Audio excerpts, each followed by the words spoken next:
Juste présenter Stanislas Frankiel à ceux qui ne le connaissent pas.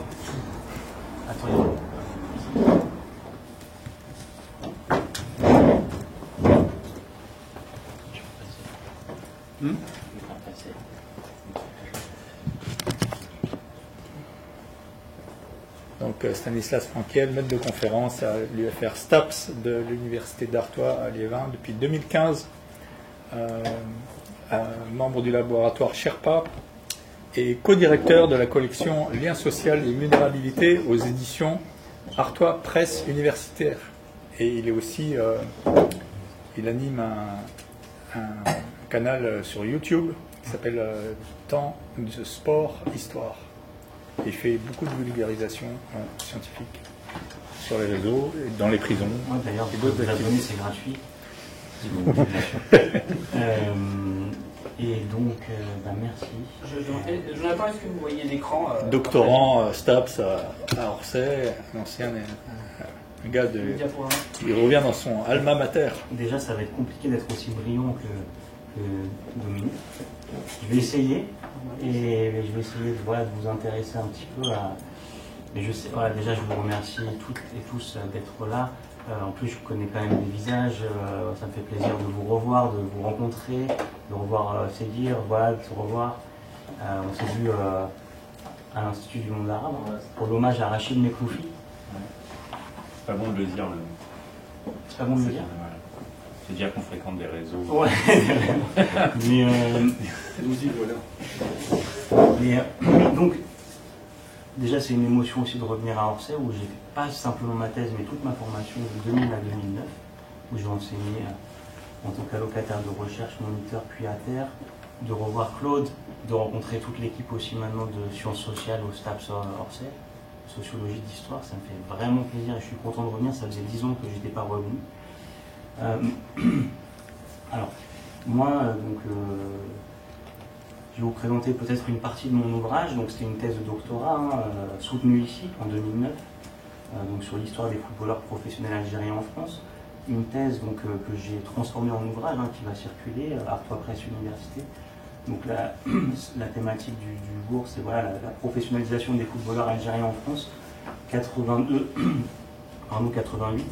Donc, déjà, il a été compliqué de recenser tous ces footballeurs professionnels algériens. Au minimum, j'en ai retrouvé 500. Enfin, j'en ai identifié 500 et j'en ai interviewé une petite centaine. Mais je pense qu'en fait, on est un peu plus, si on s'intéresse aussi aux binationaux, il y a eu des auteurs qui m'ont particulièrement intéressé, que j'ai utilisé.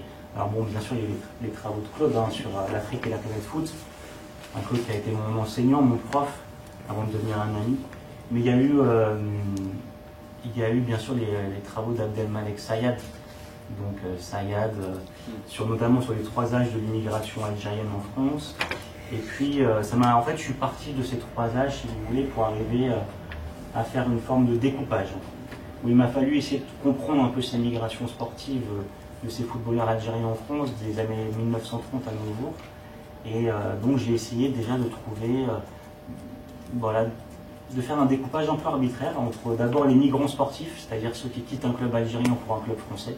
Ceux en gros qui ont 17-18 ans en Algérie à l'époque coloniale et qui quittent l'Algérie pour la France, pour la métropole. Ensuite, il y a eu les migrants familiaux, plutôt dans les années 70, ceux qui sont nés en Algérie mais qui ont grandi en France.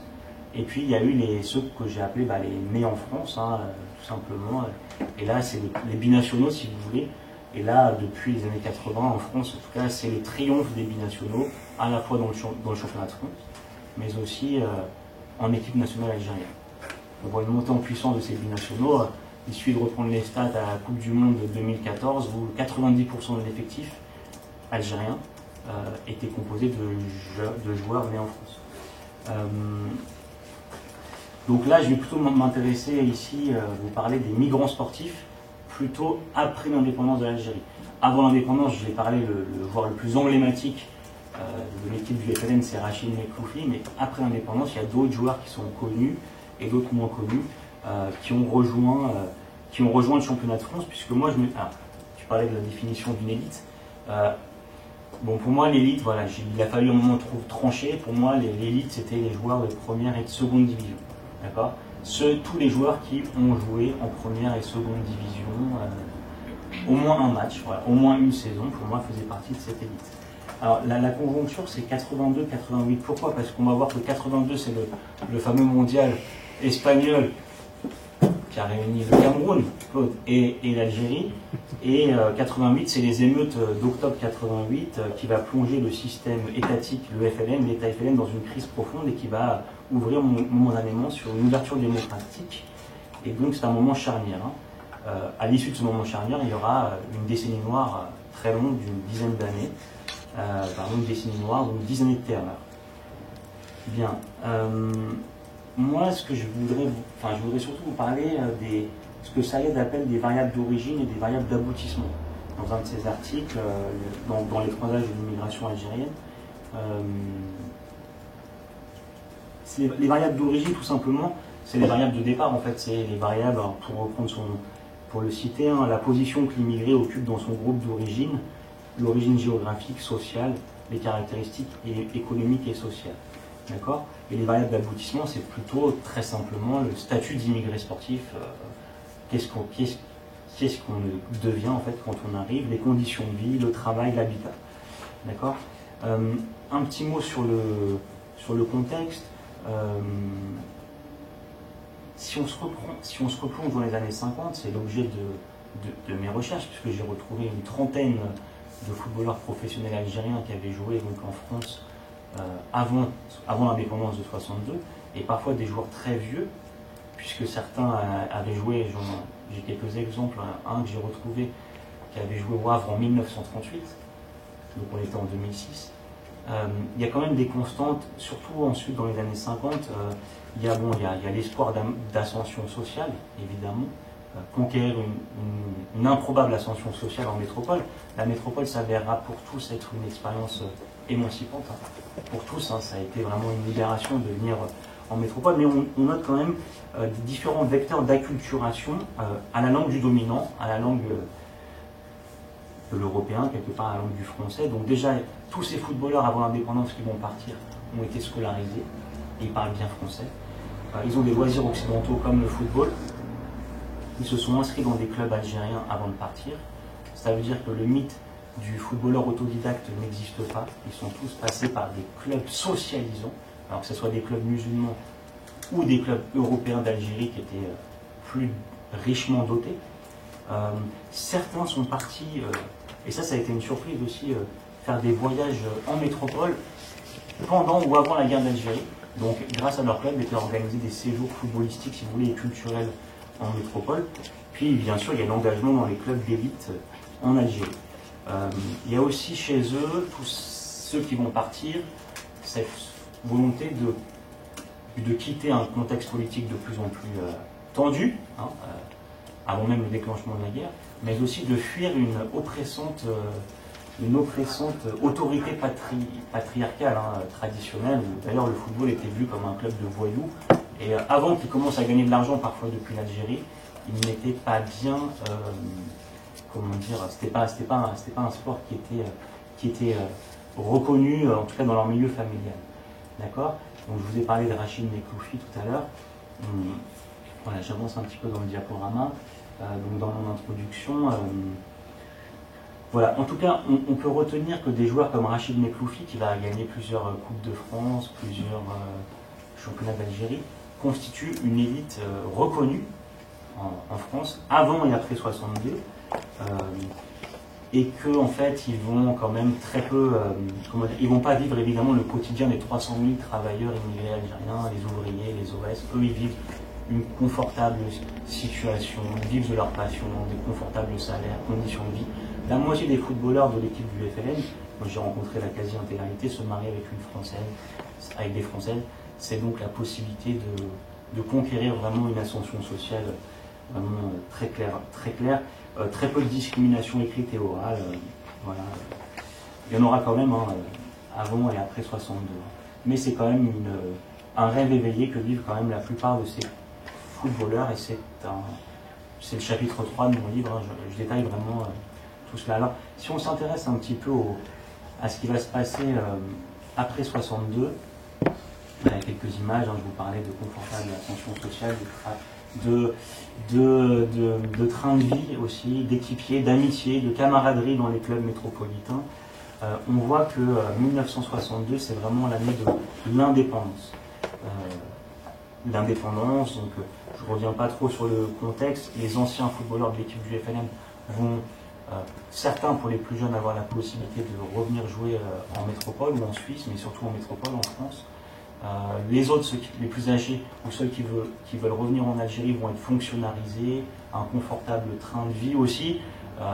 Ils passent directement à l'échelon 13 dans le corps des profs de PS et des conseillers techniques. Ils détiennent maintenant la nationalité algérienne, des passeports. Et pour reprendre une des phrases de l'ouvrage de Claude et de Paul Dietschi, l'Afrique et la planète foot, ça va être l'affirmation du sport après les indépendances, et les jeux et exercices physiques traditionnels et les pratiques culturelles, notamment berbères, vont être abandonnés au profit du sport monopolistique d'État. Ça nous renvoie à ce qu'on racontait tout à l'heure sur les enjeux de prestige internationaux, évidemment. Donc, ce qui est intéressant, c'est de voir qu'en 62, le fragile mouvement sportif algérien naît. Fragile parce qu'il y a le départ d'1 million de pieds noirs. 1 million de pieds noirs qui s'en vont dans des conditions plus ou moins catastrophiques. Il reste quand même beaucoup d'infrastructures sportives. La FAF va bénéficier, la Fédération algérienne, la Fédération algérienne de foot va bénéficier d'un appui de taille. C'est ce qu'ont montré Claude et Paul Dietschi, c'est évidemment l'appui de la Fédération française de football. Le secrétaire général Pierre Delaunay va recommander la FAF en lui faisant bénéficier d'une lettre de parrainage. Il y a quelques départs clandestins de footballeurs algériens, de jeunes footballeurs algériens qui quittent l'Algérie pour tenter leur chance en métropole, dans un contexte, et là c'est à mon avis le plus important, où la Fédération algérienne de foot n'autorise plus le professionnalisme. Donc c'est l'amateurisme pur jus, l'amateurisme comme dans beaucoup de pays socialistes et aussi africains récemment indépendants. Donc les meilleurs éléments, les meilleurs footballeurs assoiffés d'Occident sont assignés à résidence. On notera quelque chose d'important, c'est qu'en 1977 va avoir lieu en Algérie ce qu'on appelle la réforme sportive. Donc en pleine période socialiste, ça c'est 1977. Pour vous la faire rapide, c'est dans mon chapitre 5, mais en gros, les clubs civils vont être dissous et vont être affiliés à des entreprises d'État. Donc la jeunesse sportive de Kabylie va devenir la jeunesse électronique de Tizi Ouzou, le Mouloudia Club Alger va devenir le Mouloudia Pétrolier Alger. Donc il y a de l'argent dans ces clubs, les joueurs commencent à avoir de meilleures conditions d'entraînement, ils commencent à devenir quasiment des petits fonctionnaires, d'accord. Ils commencent à avoir des fiches de paye, ils commencent à avoir des chauffeurs pour les emmener à l'entraînement, et c'est pas un hasard que quelques années plus tard, ça soit l'éclosion aussi du mouvement algérien à l'échelle nationale. Je vais y venir sur la Coupe du Monde 82. Il y a des moyens matériels pour en fait. Mais même si j'en ai pas retrouvé trace en Algérie, dans les textes officiels, il y a une pratique qui est courante, c'est que les joueurs sont retenus avant leurs 28 ans, ils peuvent pas aller se professionnaliser à l'étranger avant leurs 28 ans. D'accord ? Donc les joueurs sont en gros bloqués jusqu'à leurs 28 ans révolus. C'est ce que la totalité des témoins m'ont raconté. Donc on est bien dans un contexte de nationalisation du ballon, du football algérien. Voilà. Mais malgré tout, l'attraction du championnat de France perdure, le désir d'émigration est fort. Dans un contexte où en France, en plus, on a je vous l'ai dit, une deuxième génération qui émerge. C'est ceux qui sont nés en Algérie mais qui ont grandi en France et qui jouent désormais sous un nouveau statut avec la fameuse licence d'assimilé. D'accord ? C'est pour se libérer des contraintes des quotas. D'accord ? Des quotas de footballeurs étrangers par club. Alors, peut-être que c'est cette partie qui va vous intéresser un petit peu plus. Je reviendrai tout à l'heure sur la Coupe du Monde 82. À l'école du sport. Donc en fait, en 82, l'Algérie est un pays qui a 20 ans d'âge, pour reprendre l'expression de mon ami Nordine Kourichi, qui a été le premier footballeur algérien né en France à jouer pour l'équipe nationale algérienne, c'était en 1980. L'Algérie est un pays en fait tout neuf, comme il dit. Et donc voilà, je vous passe les détails, le match contre la Mannschaft en 82, la revanche du Sud contre le Nord, la victoire de buts à 1, la fête nationale, populaire, voilà. Et puis des opportunités de carrière qui apparaissent pour certains mondialistes. Voilà, certains choisissent de rester, comme Lakhdar Belloumi, un des meilleurs joueurs de l'équipe algérienne.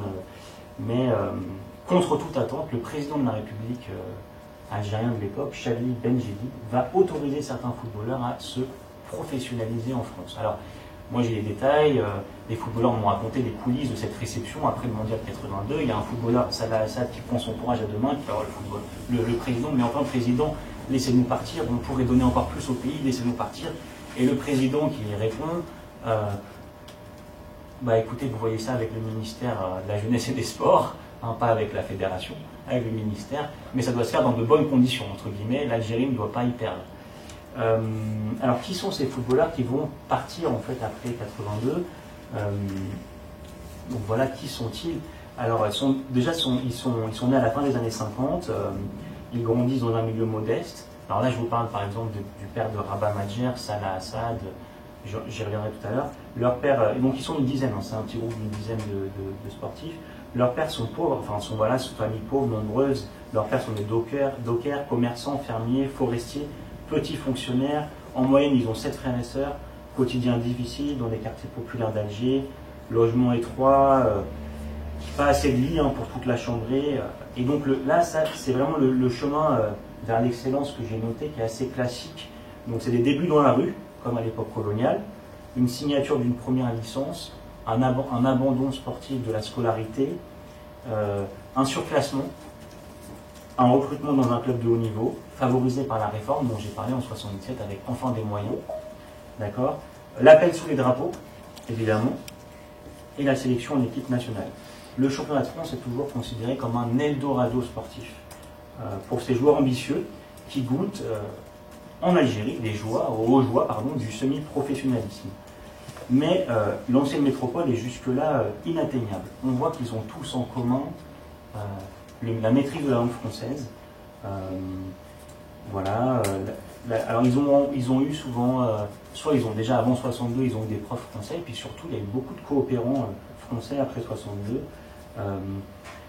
Et ce qui est intéressant de voir, c'est que les processus d'acculturation, enfin il me semble, hein, avant comme après 62, sont globalement les mêmes. La scolarité, la scolarisation en langue française, la consommation de biens culturels venus de l'autre côté de la Méditerranée, la presse sportive, la musique, la radio. Désormais, le cinéma est moins sollicité qu'à la période coloniale. Maintenant, c'est la télévision qui commence à rentrer dans les foyers. La radio-télévision algérienne, donc qui retransmet les premiers matchs de foot, les compétitions européennes. Il y a aussi des entraîneurs français bienveillants qui arrivent aussi dans ce championnat algérien. Et je pense à Jean Snella, par exemple, qui a autant marqué Rachid Nekloufi à l'AS Saint-Etienne dans les années 50 que Rabah Madjer 20 ans plus tard, dans un club qui s'appelle le NED, de 76 à 78. C'est lui qui lui donnera sa chance alors qu'il est encore mineur. Il y a encore des voyages en France qui sont organisés, donc c'est des voyages à visée touristique mais surtout sportive. Donc c'est là aussi que s'éveille, qu'arrive en fait la fascination, et surtout lors de ces premiers tournois. Il y a des tournois de Roubaix, il y a des tournois un petit peu dans toute la France. Ces footballeurs commencent à se rendre compte que en fait, ils arrivent à gagner des fois certains tournois, mais ils sont quand même encore empêchés d'aller tenter leur chance, leur carrière professionnelle. Et donc ils vivent ça comme une injustice, d'accord? Vous avez vu cette image à l'écran, ça apparaît bien, ouais. Donc avec les coupes de cheveux de l'époque, hein, bien sûr c'est mode, hein, c'est-à-dire que c'est un moment socialiste aussi où c'était, à l'époque boumédienne jusqu'à la fin des années 70, c'était quand même un régime autoritaire, mais paradoxalement, c'était les PADF, la musique Bee Gees, les soirées. Il n'y avait évidemment pas encore toute cette islamisation de la société qui arrivera plutôt dans les années 80. Voilà. Donc, après le mondial 82, donc je vais y venir. Le premier départ en fait vient de Salah Assad qui va être transféré au prix fort à Mulhouse. Alors je vous ai parlé de sa discussion avec le président de la République. Il a pris son courage à deux mains. Mais dans le contrat, alors moi j'ai eu la chance, c'est que j'ai rencontré le président de la FAF, le président de la Fédération algérienne, qui avait négocié ces contrats. Il a été 3 fois président de la Fédération. Il n'est plus de ce monde maintenant, mais en gros, Salah Assad est transféré au prix fort dans ce club, qui vient d'accéder à la première division. Et ce qui est très important, c'est que les joueurs sont mis à la disposition des joueurs, des équipes nationales. Donc ça, c'est très important. Ça veut dire que le contrat il est signé en Algérie, et dès que l'équipe nationale va faire appel à ses joueurs, eh bien, le club ne pourra pas s'y opposer. En plus, Mulhouse, c'est pas un hasard, c'est que Rachid Mekloufi, dont on a parlé tout à l'heure, est alors nommé directeur technique, donc on voit une vraie filière sportive en fait pour ce premier départ. L'année suivante, ça sera Rabat Madjer, en vieux, qui émet le souhait de rejoindre le PSG, sans succès.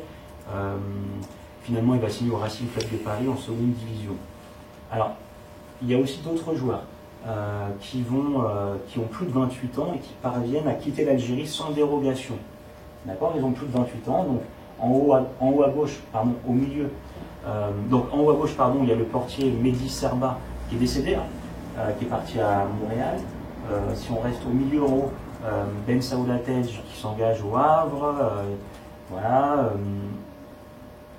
Puis il y aura un autre, Gendouzi à Martigues, donc il commence à y avoir des joueurs âgés de plus de 28 ans. Nasser Guedjoura en bas à gauche à La Roche-sur-Yon. Jamel Lenad en bas au milieu à Nîmes en 87 qui nous a quittés la semaine dernière, qui a fait une belle carrière à Nîmes.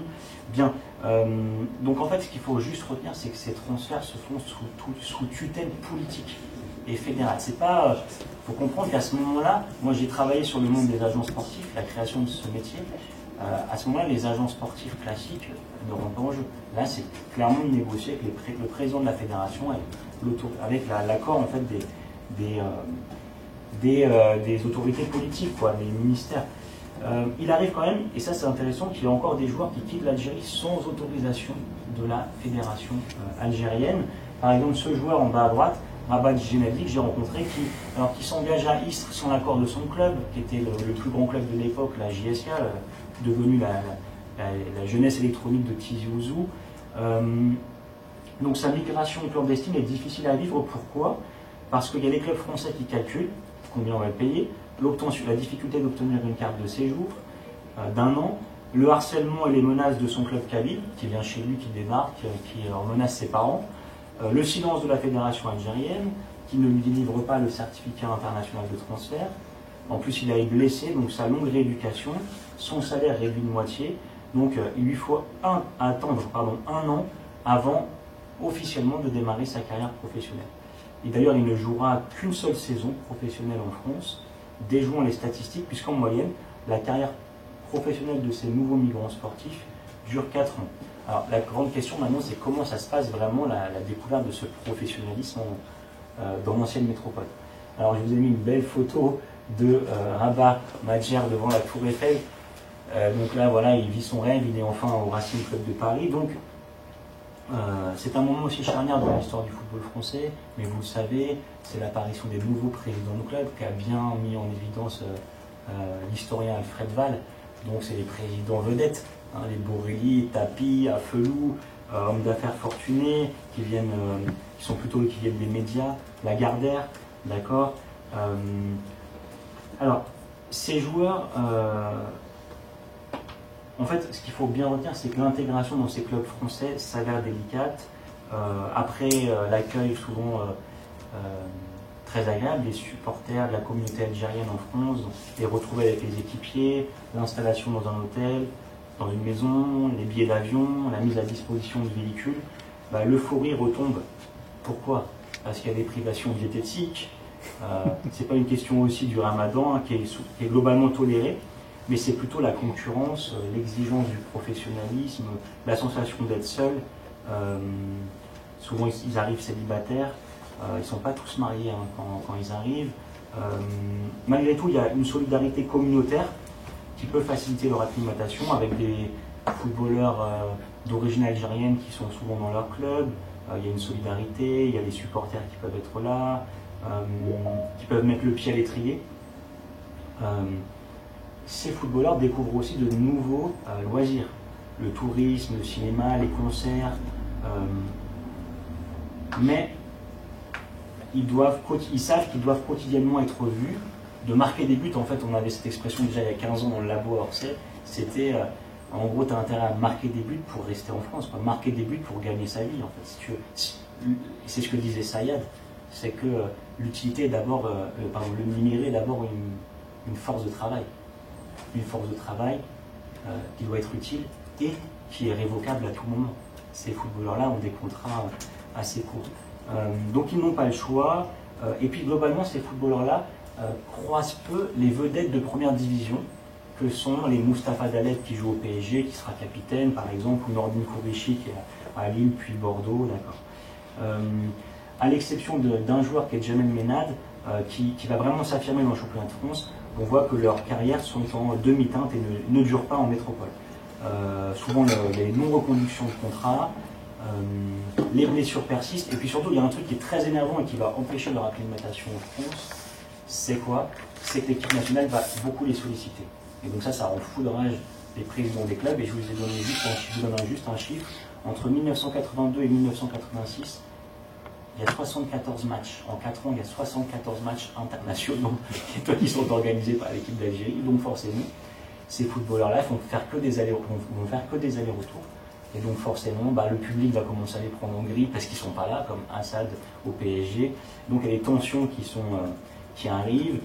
Et puis il y a parfois, il commence à y avoir du racisme. Alors, du racisme, parfois des lettres de menaces, aussi des appels téléphoniques. Mais ce qui est intéressant aussi, pour finir, c'est que cette période-là, la France n'est plus comme à l'époque coloniale une destination d'aboutissement. On allait faire toute sa carrière comme un Mekloufi, par exemple, ou les footballeurs de l'époque coloniale. Là, c'est vraiment la France comme tremplin. Il y a une diversification des filières migratoires. Et là, je renvoie évidemment aux travaux de Raphaël Epoli, par exemple. Une ouverture aussi du marché footballistique. Les footballeurs sont plus mobiles. Il y a aussi l'affirmation du métier d'agent sportif qui se professionnalise. Donc les destinations sportives ne sont plus nécessairement les anciennes métropoles. On voit des footballeurs qui commencent à arriver, qui commencent à jouer maintenant au Maroc, en Turquie, en Belgique, au Qatar, et aussi bien sûr l'Amérique du Nord. Il y aura vraiment d'autres ouvertures. Et là, il y a la question du Portugal, où il y a plusieurs joueurs, dont Rabat Madjer, qui va briller avec le FC Porto, mais pas en métropole. Donc là, la France qui va gagner la Ligue des Champions en 87, ça commence à remonter. Mais la France devient vraiment le tremplin. Le Portugal. Donc, contrairement à leurs aînés, ils ne voient plus l'Hexagone comme une durable terre d'accueil. C'est vraiment le tremplin. Voilà.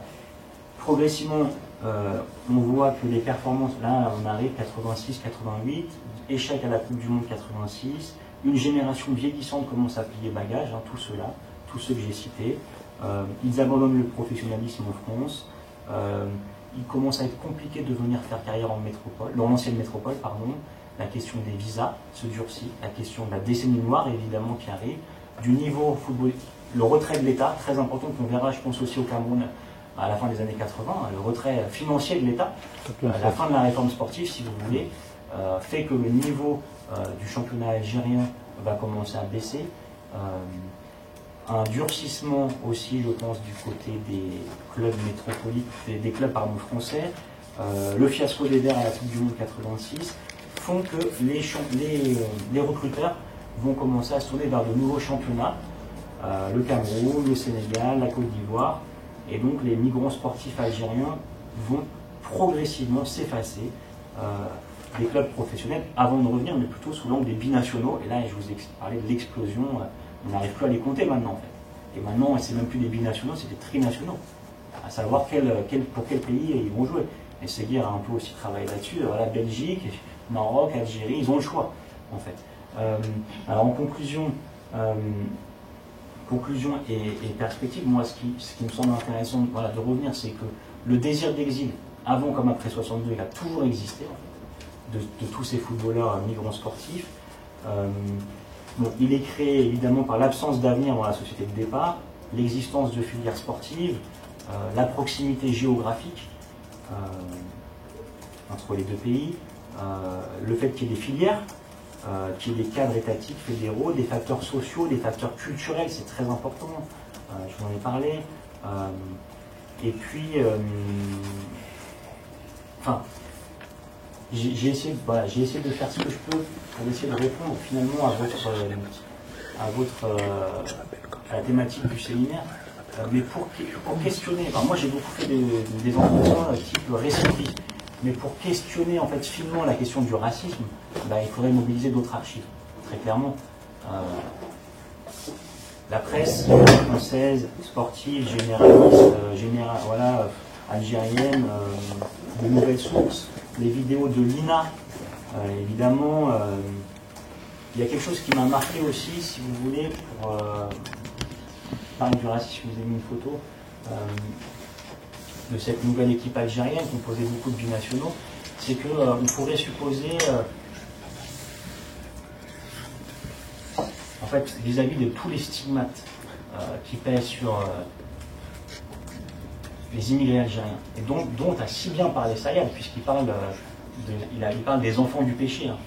Et vraiment les immigrés algériens, de l'entre-deux, les enfants du péché, et il y aurait très clairement une recherche à faire sur en quoi le Irak, notamment en 2019, en quoi cette nouvelle équipe d'Algérie 2019 qui gagne en plein Irak, qui gagne la Coupe d'Afrique des Nations 2019, a pu faire changer les représentations, les stéréotypes classiques sur les immigrés qui vivaient vraiment jusque-là un entre-deux. Et là, on a affaire plutôt à une génération plutôt mondialisée, quoi, en fait. Là, on est très clairement, on n'est plus à l'ère post-coloniale, on est dans le transcolonial. À bientôt, Claude, merci. Et voilà. Pour finir sur à l'heure, voilà, un mot sur les raidissements identitaires, la trumpisation de la science aux États-Unis, les nouveaux obscurantismes. Je me réjouis, voilà, que ce séminaire soit créé, et surtout j'espère qu'il va durer. Aussi, à l'heure aussi, il y a des vives tensions entre la France et l'Algérie.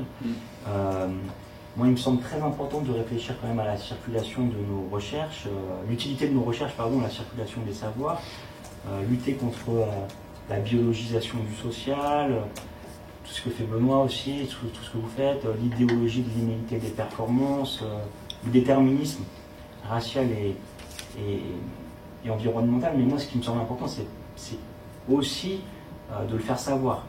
Et alors, je voudrais un petit mot sur la thèse de Hugues Edic, que je co-encadre avec William Luitens, le directeur du laboratoire Sherpa, et Wilbro Zengwa, qui est un historien camerounais, qui était dans la commission Macron sur la réconciliation, un gros historien camerounais.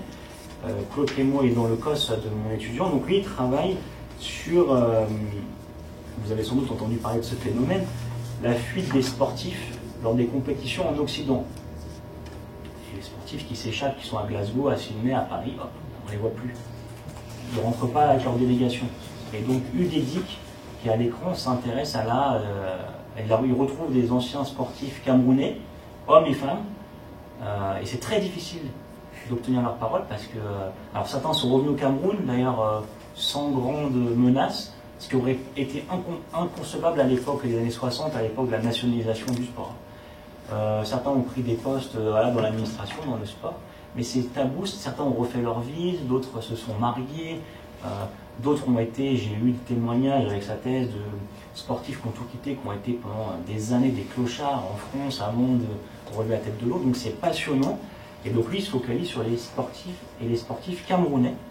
Et donc il s'appelle Hugues Edic. Et sa thèse va être soutenue l'année prochaine, si tout va bien. Et donc un petit mot sur la chaîne YouTube Temps de Sport, donc qui est la première chaîne YouTube d'histoire du sport, et je vous solliciterai certainement si vous le souhaitez pour y contribuer. Donc il y a des présentations d'ouvrages, des résumés de cours, des rencontres avec des enseignants-chercheurs, des conseils méthodologiques, des rencontres avec des championnes, des champions. Et pour moi en fait, j'en parlais tout à l'heure à midi, en gros, je vais être franc avec vous, depuis 2019, alors peut-être possible parce qu'il y a eu un certain nombre d'événements dans mon laboratoire, mais et aussi parce que j'ai eu d'autres problématiques personnelles, enfin pas problématiques, joie personnelle, la naissance d'un enfant, et une saturation aussi, je pense, même de ce sujet dont je vous parle. J'ai pas participé, depuis 2019, j'ai plus fait de colloques, de congrès universitaires pour entendre parler des mêmes personnes qui m'intéressent. Je peux ou pas. Pour être franc, voilà, je suis filmé, donc je le dis, il n'y a pas de problème. Par contre, répondre à des sollicitations médiatiques, faire des conférences invitées, là, j'ai pas arrêté depuis, j'en ai fait 50. Sincèrement, dans les écoles, Sciences Po, Lima, les collèges, les lycées. Et ça, je pense que c'est vraiment partie de notre devoir, en fait, d'enseignants-chercheurs. Voilà. Parler de ça, du mythe du champion noir, du champion africain, déconstruire les préjugés. Et je pense que voilà, ça fait partie aussi de notre métier. Et pour finir, un petit mot sur la chaîne YouTube, pardon, je l'ai dit, sur l'association Nouveau Regard Network, dans laquelle est investi Claude. Donc en gros, depuis 2012, on fait des conférences, débats dans les prisons, dans toute la France. Là, à côté, il y a Fleury-Mérogis. Fleury, ça fait... On y a été 40 fois. Voilà, c'est à côté. Donc l'idée, c'est de transmettre nos recherches, de participer d'organiser des débats avec des championnes, des champions, des débats à but citoyen. Voilà, parler de reconversion, de réinsertion, évoquer les origines sociales, les vulnérabilités, le racisme dans le sport, etc. Et moi, en fait, j'ai de plus en plus envie d'aller vers des projets alternatifs. Et donc, pour la deuxième fois, j'ai sollicité la MESH, la Maison Européenne des Sciences de l'Homme de Lille, et j'ai obtenu un financement de 5 000 € pour créer un spectacle sur l'histoire et les coulisses du métier de footballeur professionnel. Alors les 5 000 €, ils ne sont pas pour moi, ils sont pour le metteur en scène que je vois lundi prochain, ils sont pour acheter du matériel, ils sont pour acheter du matériel surtout, pour payer le graphiste qui va faire l'affiche, etc. Et donc là, il s'agit de la médiation scientifique, en faisant une adaptation théâtrale de mes recherches. Donc en fait, l'idée, si vous voulez, je peux vous pitcher rapidement. En fait, ce sera un ancien footballeur professionnel qui se confrontera à un historien, en fait. Et au-delà de l'intrigue, on va parler des différents métiers des métiers du foot, quoi, que ce soit l'agent, que ce soit le syndicaliste à l'UNFP, que ce soit... Alors c'est pas un métier femme de joueur, mais pour certaines, ça l'est. Mais en tout cas, c'est une activité à plein temps, avec évidemment tous les clichés à déconstruire sur ce que c'est qu'être une femme de joueur. Voilà. Ça serait qui le joueur ? Alors le joueur, je ne peux pas donner son nom parce que j'ai pas encore tout à fait son accord, mais je l'ai approché. Et, un joueur connu ? Un joueur connu, un joueur qui est passé par plein d'étapes et qui a beaucoup galéré, et ça c'est super intéressant. D'accord. Et donc ça sera l'occasion de parler de reconversion. Il est d'origine sénégalaise. Reconversion, précarisation des carrières, les vulnérabilités insoupçonnées aussi du monde du sport professionnel, du football. Et puis aussi, et je crois que c'est dire où c'était sensible à ça, c'est l'assignation en fait, à l'exemplarité en fait, des sportifs, qui leur met quand même une très forte pression, il me semble. Donc voilà, je vous remercie pour votre attention et je répondrai vraiment à vos questions avec plaisir. Voilà, merci. Un grand merci à Stanislas pour cette présentation passionnante, riche, et qui fait écho à nos connaissances et qui donne la toile de fond, les connaissances de base qui nous permettent de comprendre mieux ce qu'on connaît et ce qu'on voit. Et j'ai bien sûr tout un tas de questions, mais on va inverser le truc et je parlerai en dernier.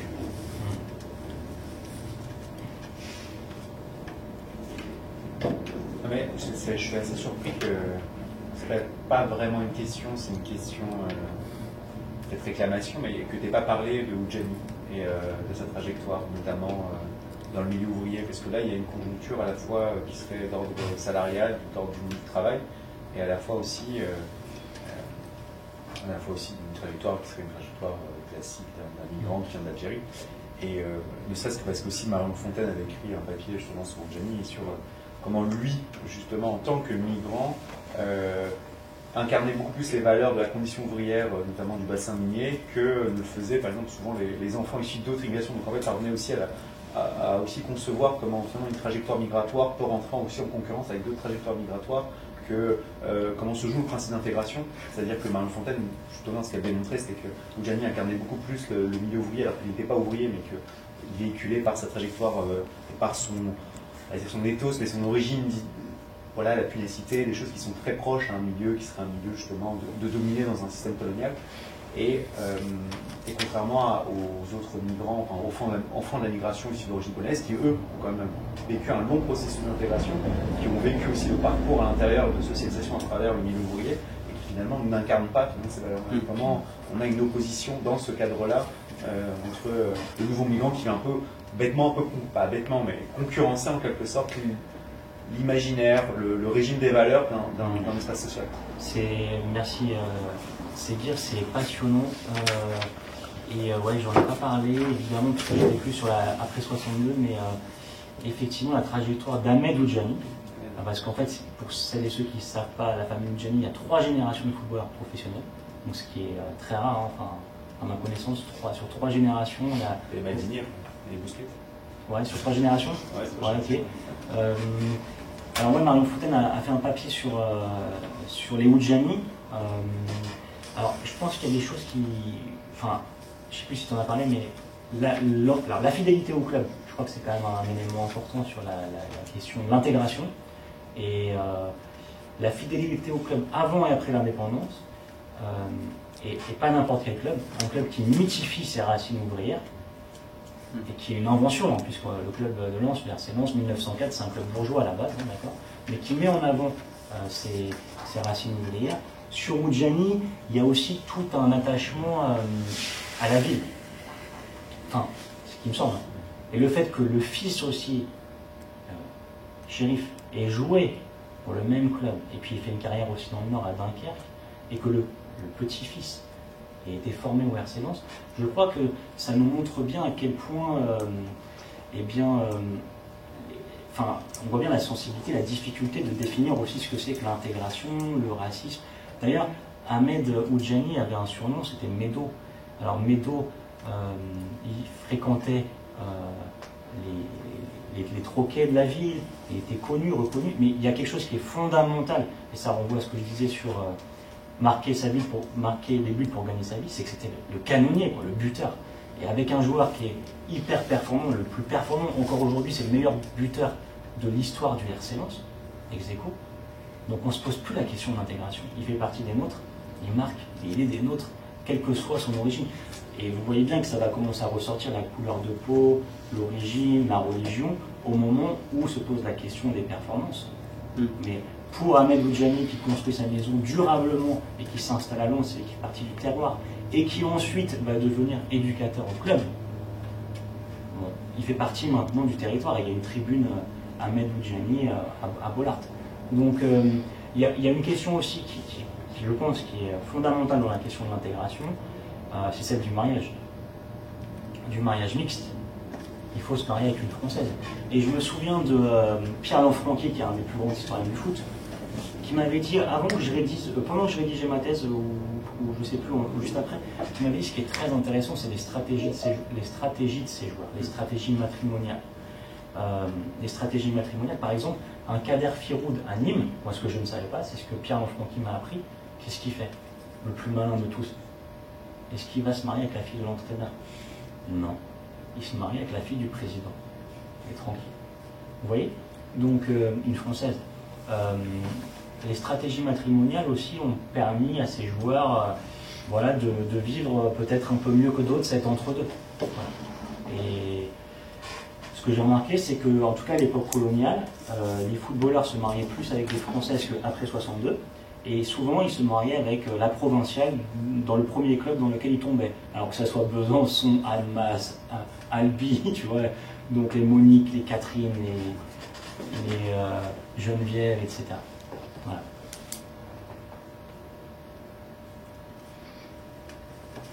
Mais ce que je voudrais vous dire, c'est que, je suis honnête avec vous, et c'est pas un hasard que dans ma pièce de théâtre, j'ai envie de sortir de ce truc franco-algérien, j'ai envie d'explorer un peu d'autres choses. Il y a eu aussi, et je pense que ça a touché un peu tout le monde ici, à un moment une saturation de l'objet, une envie. Alors, moi, en tout cas, c'est comme ça que je l'ai vécu. Donc, une envie un peu d'explorer d'autres terrains. Mais toujours sur les questions de vulnérabilité, d'immigration, d'intégration, de racisme. Et j'ai toujours pris plaisir aussi à lire les chroniques de Seyyir dans l'IB. Voilà.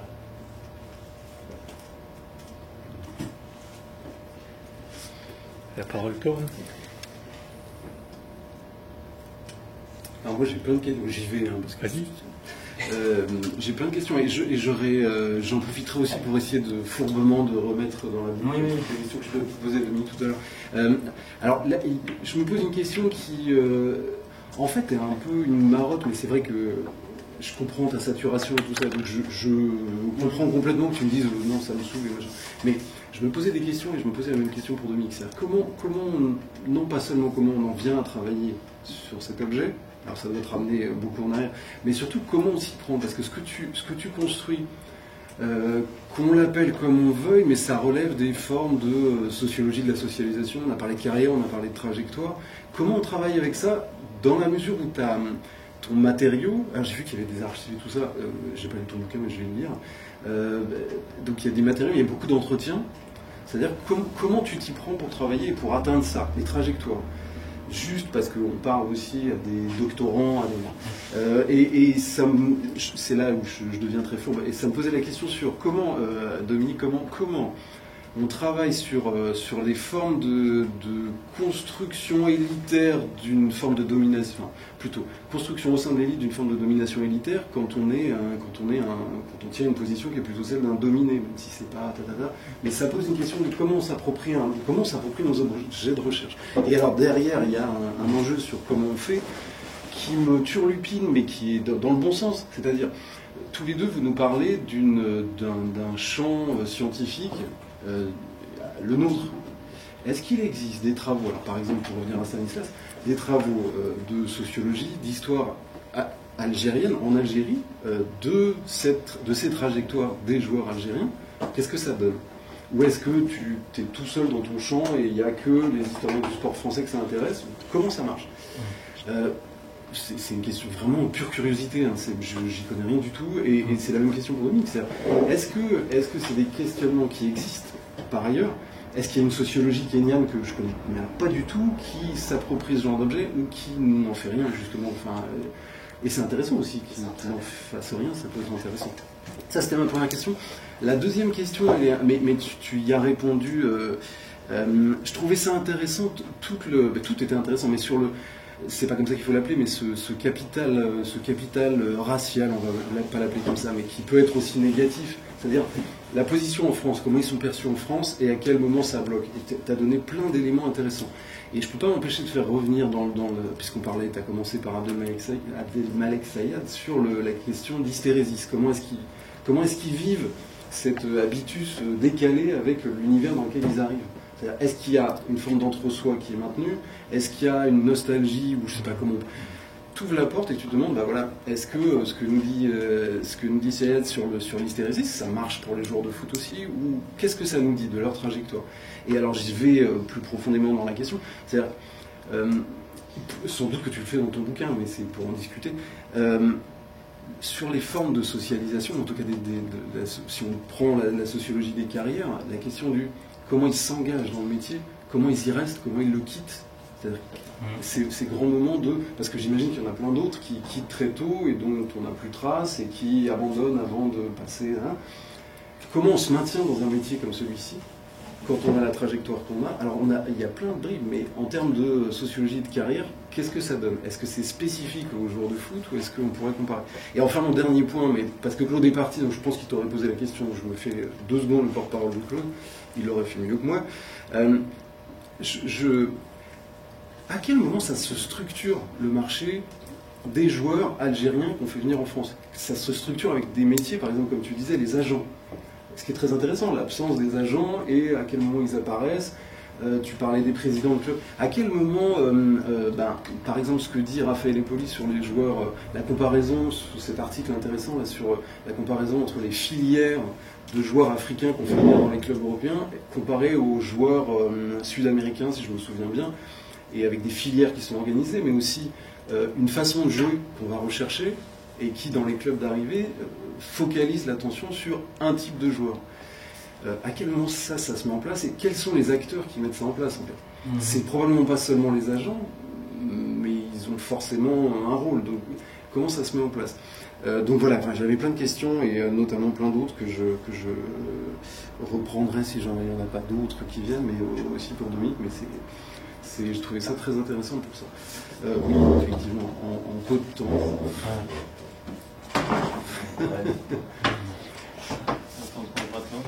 Je vais démarrer, donc très rapidement. Comment s'approprier le terrain? C'est vrai qu'il y a toute une posture réflexive que je ne pense pas avoir eue, je ne sais même pas si je l'ai encore, sur le fait de débarquer en tant que le terrain, surtout les entretiens de 2006-2007 pour la plupart, en tant que jeune français, thésard, boursier en Algérie, tout seul, en gros tout seul.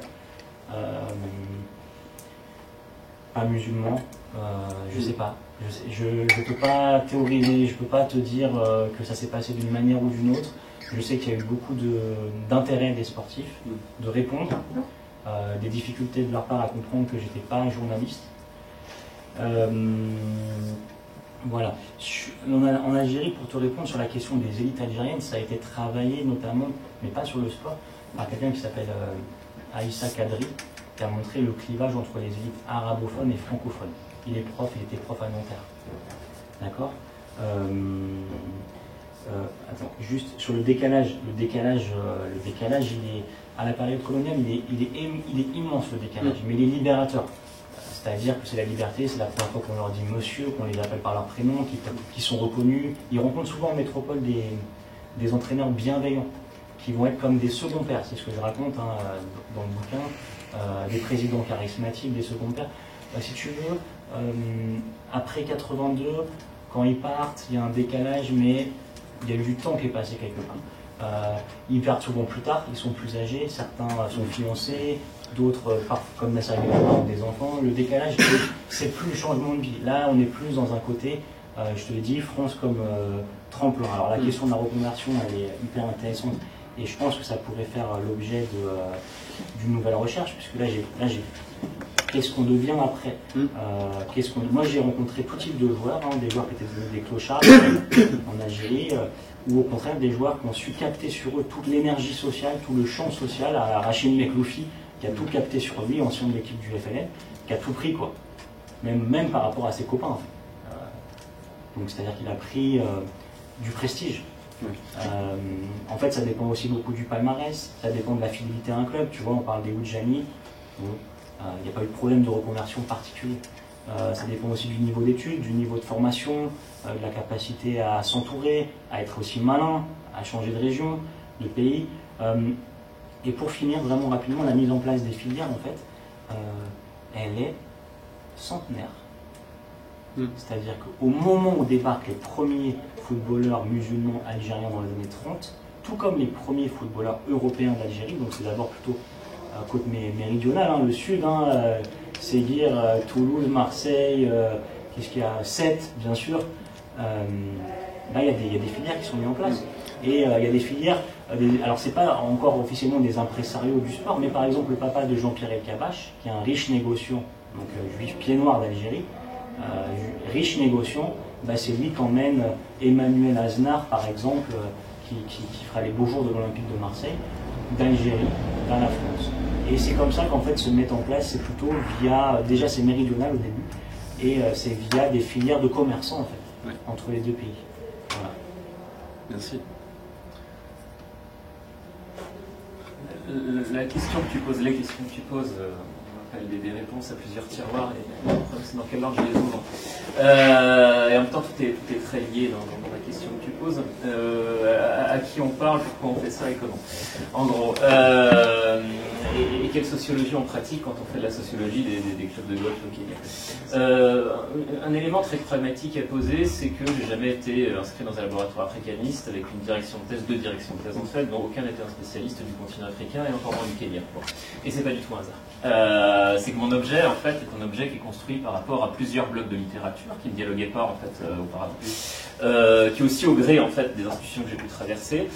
Mais grosso modo, ce que j'essaie de faire dialoguer dans mon travail, pour le dire d'un point de vue et poser point de vue des bibliothèques scientifiques, c'est l'histoire sociale britannique. Donc c'est Thompson et les gens qui l'ont importé au Kenya, c'est-à-dire John Lonsdale, qui pour le coup a travaillé effectivement sur le Kenya, mais en fait qui lit beaucoup plus de choses qu'une histoire sociale et intellectuelle de la révolte des Mamans. C'est quelque chose que j'essaie beaucoup de reprendre dans l'écriture, dans la manière d'écrire. Bref, ça c'est encore un autre thème. C'est l'anthropologie sociale et politique états-unienne notamment, James Ferguson, Charles Piot, des choses plus classiques dans la sociologie de l'école de Chicago. Et puis la sociologie politique française, Jacques Lagroix, Michel Auferlé et Michel Daubry pour les plus techniques en sciences politiques, et bien entendu Pierre Produit. Bon. Et ça s'est pas composé forcément de manière très consciente, c'est l'institution qu'on traverse et comment on est formé. Ça c'est la grande question qui se posait quand j'ai commencé ma thèse, et le livre qui me fascinait, c'était Romain Bertrand sur l'état colonial, noblesse et nationalisme à Java. Comment la noblesse de robe pris à Java en fait traverse la colonisation, et comment fonctionne justement la problématique de l'aide coloniale. Donc j'ai été infusé effectivement par Romain Bertrand qui travaille sur l'Asie du Sud-Est, Jean-François Bayard sur l'Afrique, mais sur aussi beaucoup d'autres choses. Et en fait tous ces gens-là ont influé ma manière de réfléchir et de poser des questions. Donc c'est ce bain-là en plusieurs étapes, en faisant une thèse à Paris 1, donc qui était plutôt le bain sociologie politique par le truchement de Johanna Siméan en sociopo, mais aussi l'Institut universitaire européen de Florence, qui était un des premiers lieux en Europe où on faisait de l'histoire globale et comparée, dans les années, à la fin des années 2000. Donc moi j'ai appris l'histoire connectée, l'histoire globale. Alors maintenant c'est quelque chose de très général, il y a Boucheron en France qui fait beaucoup ça, etc. À la fin des années 2000, au milieu des années 2000, c'était moins le cas. Bon. Et il y avait effectivement Sébastien Conrad, il y avait effectivement des gens qui faisaient l'histoire moderne, voilà, qui travaillaient sur la manière dont les codex mexicains traversaient l'Atlantique, étaient interprétés. Il y avait des gens qui travaillaient sur l'Empire portugais. Et en fait, et je travaillais avec Stephen Smith, qui était quelqu'un qui faisait de la sociologie de la sorcellerie comparée entre la Chine et la Russie. Et en fait, c'est ces choses-là, moi, qui me travaillent et qui m'habitent quand je travaille sur les clubs au Kenya. Donc il n'y a pas beaucoup de Kenya en vérité, dans la manière dont je problématise. Voilà. Mais ça c'est le bain intellectuel et c'est le filtre théorique par lequel je filtre mon objet. Ça c'est un premier truc. Le deuxième, c'est d'où vient l'objet club. L'objet club ne vient pas forcément des sciences sociales en lui-même. J'ai découvert l'objet avant même de faire des sciences sociales. J'étais en 3e année en fait d'études à l'IEP. Je fais une année à l'étranger à l'ambassade de France au Kenya. J'habite effectivement chez un franco-grec qui joue au tennis au Nairobi Club. L'objet est fascinant. Je vais le dire de manière extrêmement triviale et un peu, peut-être un peu grotesque. C'est pour moi le club, enfin, ce qui est exotique dans le club de golf au Kenya, c'est pas le Kenya, c'est le club. C'est-à-dire c'est ce qu'il y a de britannique au Kenya à une époque où en fait pour plein de raisons, notamment musicales, artistiques, voilà, je suis fasciné par le punk anglais et ce qui me fascine c'est l'Angleterre. Et en fait il y a la superposition des deux contextes en vérité, produit quelque chose de tout à fait fascinant. On m'emmène dans un lieu qui est complètement colonial britannique dans l'architecture et tous les membres sont africains. Il y a une tension qui dit j'ai envie d'écrire dessus, j'ai envie d'écrire là-dessus où il y a un sujet, faire quelque chose. J'ai pas du tout l'idée de faire une thèse en sciences sociales, on est à Sciences Po, on fait pas forcément beaucoup de sciences sociales. Je me destine à être diplomate à l'époque en fait, donc il n'y a pas du tout ça en tête. Par contre j'écris pas mal, déjà pour mes copains qui sont en France, etc. Et j'ai déjà beaucoup le goût de la description. Et je fais de l'ethnographie un peu, sans que ça s'appelle de l'ethno, mais j'adore écrire ce que je vois en fait. Et c'est la première fois que je me retrouve à l'étranger, par un voyage en Angleterre en 4e, c'est au Kenya, où je passe un an en continu en ambassade. Et comme le milieu est très différent même de mon origine sociale, je décris la vie de l'ambassade. Et en fait j'ai des cahiers entiers sur le quotidien du Kenya quand j'ai 20 ans, comment fonctionnait l'ambassade, les lieux diplomatiques, les soirées de l'ambassade. Et en fait c'est ce savoir-là que j'apprends par vous aussi, parce que j'aime écrire, que je lis beaucoup de choses en littérature aussi, que je vais réinvestir ensuite dans les sciences sociales. Mais en fait le truc que j'apprends d'abord c'est à écrire et à décrire des choses qui me semblent ne pas aller de soi. Et avec un objet qui se construit très spontanément, et là encore, pas forcément irradié par les sciences sociales, une époque où je les pratique assez peu, où je fais autant de droit d'économie que de sociaux, je suis plutôt loin de la sociologie, je suis plutôt proche de l'histoire. Je vais vite... Non, il reste 10% de batterie. Ah pardon, excuse-moi. En fait, ce qui m'intéresse vraiment, le truc qui me fascine dans cette affaire-là, c'est la construction symbolique de la bourgeoisie. Je ne le dis pas comme ça. C'est la manière ou la capacité qu'ont les groupes dominants à produire une société convaincante pour l'ensemble de la société. Et c'est un truc qui, moi, me fascine d'abord par la littérature. Y compris quand j'écris ce livre-là, je suis fasciné par Fitzgerald, par exemple. Le modèle, c'est Gatsby. C'est aussi, par exemple, effectivement, Jack London et Martin Eden. C'est-à-dire ces trajectoires, en fait, finalement, d'ascendant des classes populaires qui sont fascinées par les mythes que produit la bourgeoisie et qui, plus s'en rapprochent, en fait, voient le côté factice, c'est-à-dire le côté sinistre, inconséquent, violent, brutal, voire dégénéré même de la bourgeoisie. C'est-à-dire qu'en fait, c'est un côté très particulier que les classes dominantes sont capables, à l'image du d'une ampoule ou d'une lumière par rapport à des insectes, de produire en fait effectivement un effet de fascination et d'attraction, à la différence près que, bien, à la différence d'une ampoule, quand on s'approche de lumière bourgeoise, elles ont tendance à s'éteindre. Et donc en fait c'est ce phénomène-là qui m'intéresse, c'est-à-dire à la fois travailler sur les mythologies bourgeoises, mais c'est ce qui permet de les retourner. C'est-à-dire effectivement ce sentiment qu'il y a un objet sociologique en fait dans le caractère factice de la mythologie, des mythologies ou des symboles ou de la constitution symbolique des groupes dominants. Et quand on s'approche, ce qu'on voit, c'est précisément des conflits, des tensions, de la brutalité et de la violence. Et ça, c'est effectivement l'expérience qu'en même temps je vis à Sciences Po, parce que c'est ça qu'on observe dans les écoles d'élite. Voilà. Et donc l'affect scientifique, la libido intellectuelle, c'est ça qui la constitue, d'un point de vue de la trajectoire personnelle et scientifique. Donc ça, c'est d'abord un objet personnel, un peu fascinant, dont je n'ai pas les instruments pour le traiter, avec d'abord un savoir-faire d'écriture très terre à terre, lié simplement au fait qu'on lit beaucoup. Et par contre, voilà, ça a été nourri et filtré par les instruments de sciences sociales dont j'ai parlé tout à l'heure, qui permettent de décortiquer et de produire en fait effectivement un objet de science sociale à partir de ça. Dans une partie de la réponse, il y a aussi la manière dont on s'y prend très pratiquement, que je traite très nettement et très directement dans le livre, comment on fait pour rentrer dans les lieux qui sont fermés. Ces opérateurs d'inversion justement, qui produisent une unité symbolique mais qui sont éclatés à l'intérieur. Il y a plusieurs manières, plusieurs techniques littéralement d'enquête, ça c'est ce qu'on enseigne pour le coup aux étudiants. Bon, déjà en fait, je l'ai déjà dit un peu dans ma présentation, c'est que les clubs sont des lieux qui aimeraient bien être fermés mais qui ne le sont jamais complètement. Ne serait-ce que parce que les élites, en fait, elles ont besoin de la société qu'elles dominent pour dominer. Bon, donc un club de golf, il a besoin d'avoir un personnel pour fonctionner. Et donc par conséquent, en fait, dans un club de golf, il y a des membres, mais il y a surtout une très grande majorité de gens qui ne sont pas des membres, mais qui sont là pour servir les membres. Bon, ben on rentre par là, tout simplement. On rentre par les cuisiniers, on rentre par les barman. J'en ai parlé au déjeuner. Barman, en fait, dans un club, il connaît tout le monde. Il connaît surtout la dynamique de la sociabilité des gens, l'ancienneté des gens, il connaît qui aime pas qui, de quoi les gens parlent quand ils sont libres.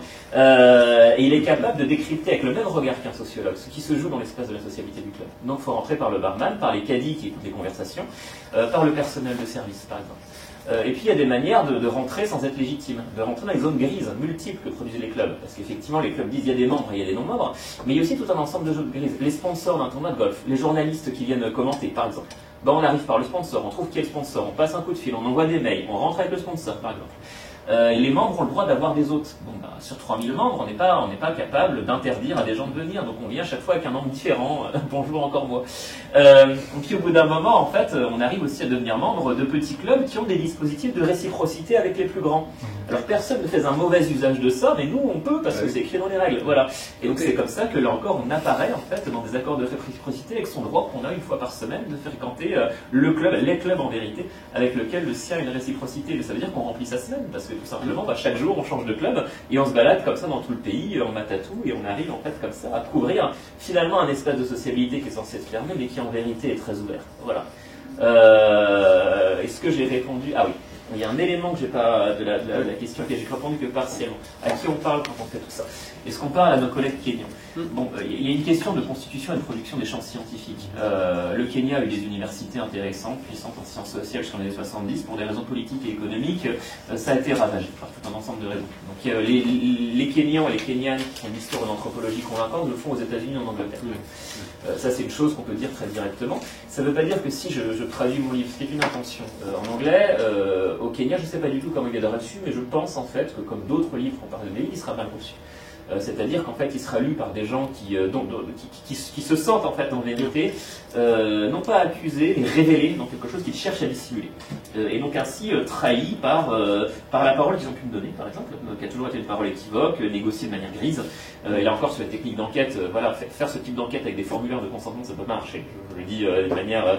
donc la question éthique, moi je la résous en disant je travaille sur des gens plus puissants que moi, qui étaient poursuivis pour certains par la CPI, donc en fait j'ai pas tellement de problème moral en fait à pratiquer la parole, en tout cas à circuler, parce que les gens qui étaient en face de moi étaient beaucoup plus des brigands que je ne l'étais, tout simplement. Donc voilà, quand on a affaire à des gens qui sont livrés à des crimes contre l'humanité, on a moins de scrupules finalement à prendre en note ce qu'ils vous racontent et à pas complètement demander l'autorisation de faire des entretiens ou de prendre des notes sur ce qu'ils sont et ce qu'ils font. Mais voilà, même si le problème est plus complexe que ça, mais je le dis d'une manière volontairement un peu excessive. pour souligner le problème. Par contre, en fait, le fait qu'on ait potentiellement la volonté, non pas d'interdire directement un tel livre, parce qu'il y a des livres sur la corruption au Kenya, Talleyrand, etc., qui parlent en fait un peu du Karen Club, ce genre de choses. Ça montre en fait que ça a quand même un sens. C'est-à-dire que c'est pas ignoré comme livre. C'est-à-dire qu'on considère que c'est un contenu qui est sensible. Donc c'est-à-dire que les gens vont le lire. Il y a des journalistes d'opposition. Il y a aussi une tradition petite marxiste au Kenya, par exemple, qui peut se réapproprier ça. Donc il y a des gens qui peuvent lire ce travail, l'instrumentaliser politiquement, nourrir des luttes avec peut-être, mais je pense que c'est très marginal en vérité. Voilà. On parle plus généralement en fait à une communauté scientifique, et là-dessus je suis très internationaliste, qui produit de la science avec les mêmes normes, donc je m'adresse à celles et ceux qui dans le monde ont les moyens, donc c'est de moins en moins de monde, en vérité de travailler sur un objet de sociologie des élites. Ça permet de rebondir et d'embrayer aussi sur ce que tu as dit un petit peu, Stanislas, tout à l'heure.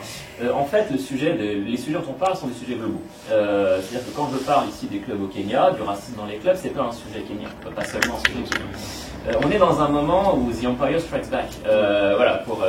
C'est-à-dire on est dans un moment, quand on parle de biologisation du social, où ce que l'on prend en Occident, en Grande-Bretagne, aux États-Unis ou en France, c'est le retour d'une histoire impériale, pour tout un ensemble de raisons. Tu as parlé de l'Algérie tout à l'heure, oui, on parle beaucoup de l'Algérie en ce moment dans la vie politique française.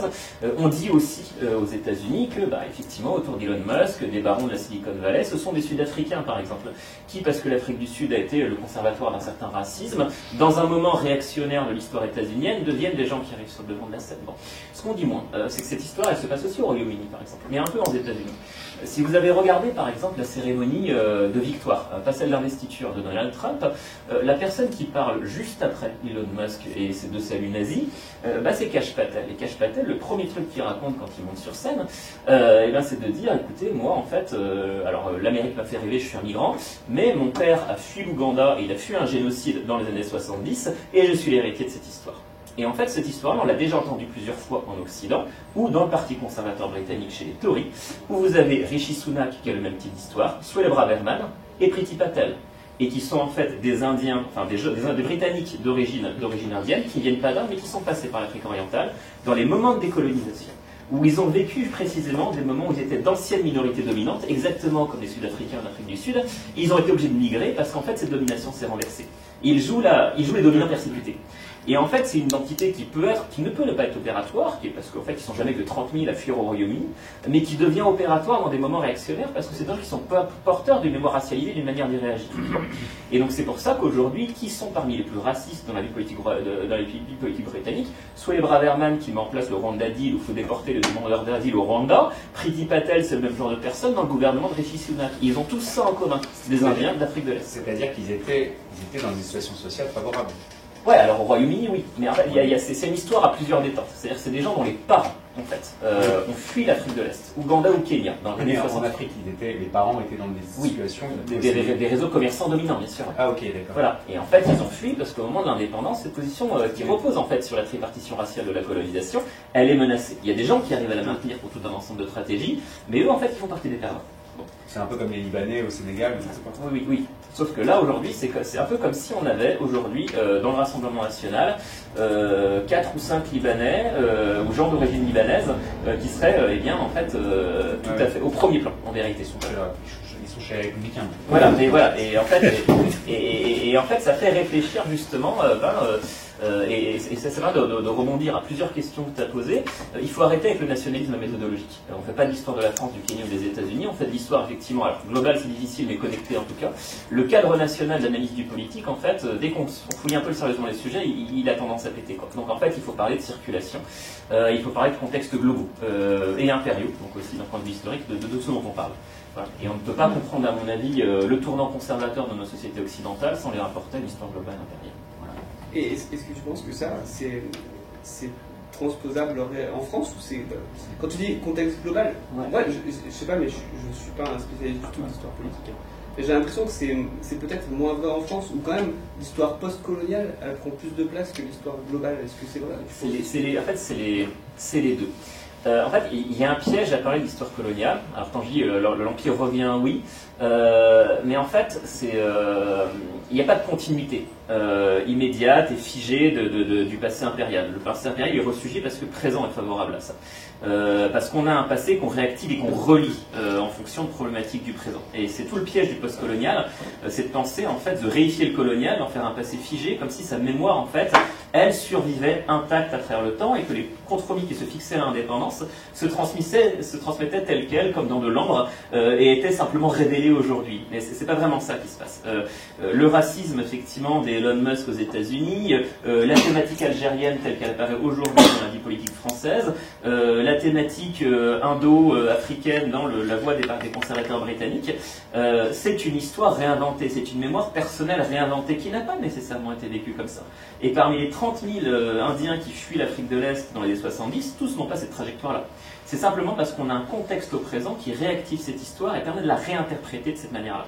C'est pour ça que je parle d'histoire globale, vraiment. C'est qu'il faut avoir effectivement le passé qu'on réactive et qu'on relie à la lumière du présent en tête, mais il faut surtout avoir les configurations sociales, politiques et économiques qui, au présent, rendent particulièrement favorable cette lecture-là du passé et du passé colonial. Si ça répond à ta question. Je peux y aller.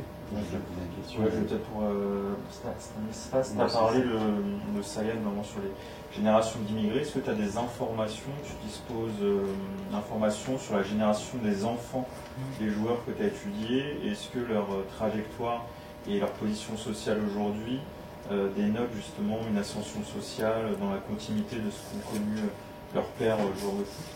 Et je voulais savoir justement, parce que c'est des joueurs, j'imagine, qui pour beaucoup vivent aujourd'hui en France, quel rapport ils ont à l'Algérie? Est-ce qu'ils ont un rapport distendu? Est-ce que sur le plan politique, par exemple, ils se sont prononcés en tant que personnalité publique lors des derniers mouvements sociaux, par exemple? Voilà, quel rapport ils ont aujourd'hui à l'Algérie?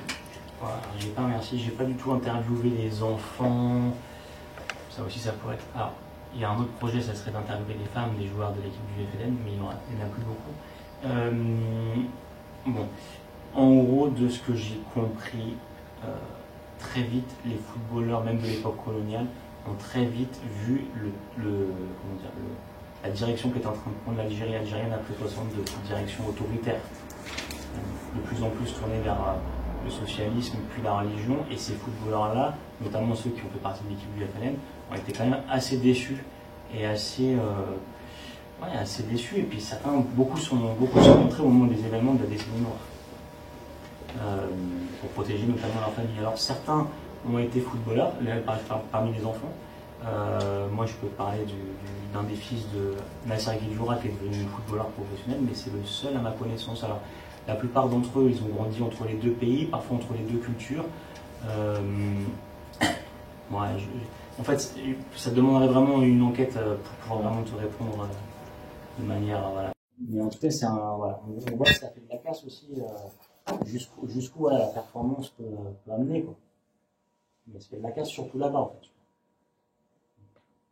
Sur le rapport à l'Algérie, le rapport à l'Algérie, il y a toujours, il me semble, cette mystification du pays d'origine, du pays dans lequel on a grandi. En même temps, on voit qu'il y a des évolutions. En même temps, on voit que la contestation du Irak a été complètement... ça y est, c'est passé, maintenant, ça fait 5 ans maintenant. On voit que...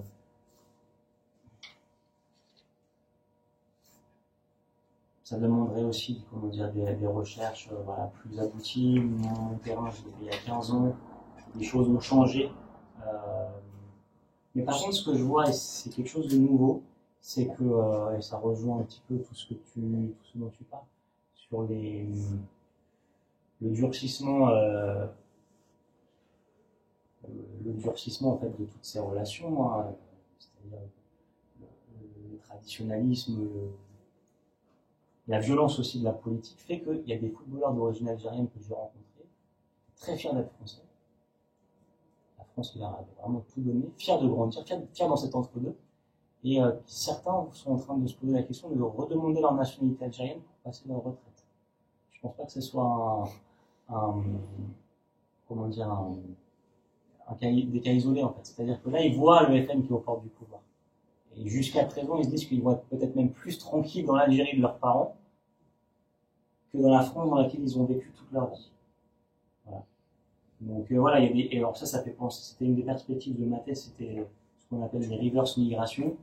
alors moi vraiment dans le cadre sportif, c'est Pierre Enfronqui qui m'avait mis sur cette piste, l'immigration inversée. Ça commence en 2001 avec le Mouloudia Club d'Algérie qui commence à faire venir des footballeurs binationaux de seconde zone qui jouent en CFA, en 3e, 4e division française et qui vont jouer dans le championnat algérien avec toutes les désillusions que cela peut comporter, les rêves de jouer dans l'équipe de son pays. Et en même temps, il y a aussi des stratégies sportives d'être dans un championnat qui est très médiatisé, où il y a beaucoup de public.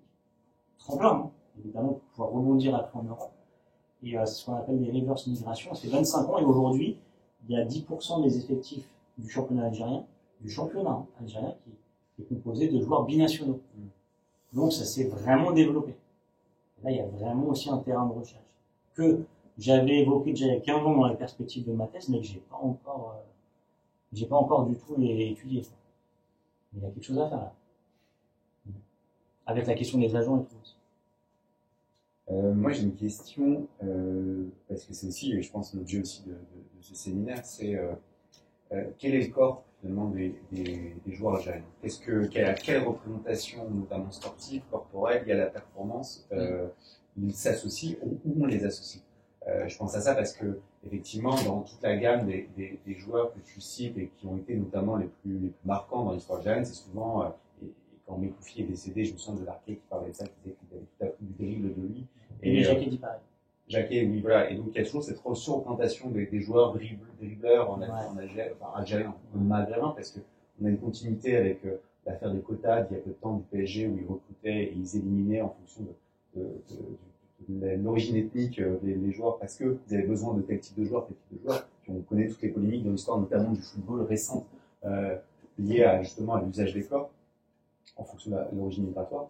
Voilà, qu'est-ce qu'on recherche à ce moment-là, notamment dans une Algérie post-coloniale, qu'est-ce qu'on recherche comme corps, qu'est-ce que le joueur algérien va véhiculer à la fois, donc comme le corps physique sur le terrain, mais aussi comme style de jeu, comme manière d'usage de son corps, de technique de corps. Bon, je ne suis pas spécialiste du tout des styles de jeu, c'est quelque chose que j'ai vraiment pas étudié dans ma thèse, mais il me semble que c'est toujours les imaginaires de technique, de rapidité, de meneur de jeu technique, c'est toujours ce qui revient. Après, sur le corps du sportif... Ça rejoint, c'est son corps en lui-même, mais aussi l'usage qu'on en fait, et après il répond comme exigence à l'attente sociale, en fait.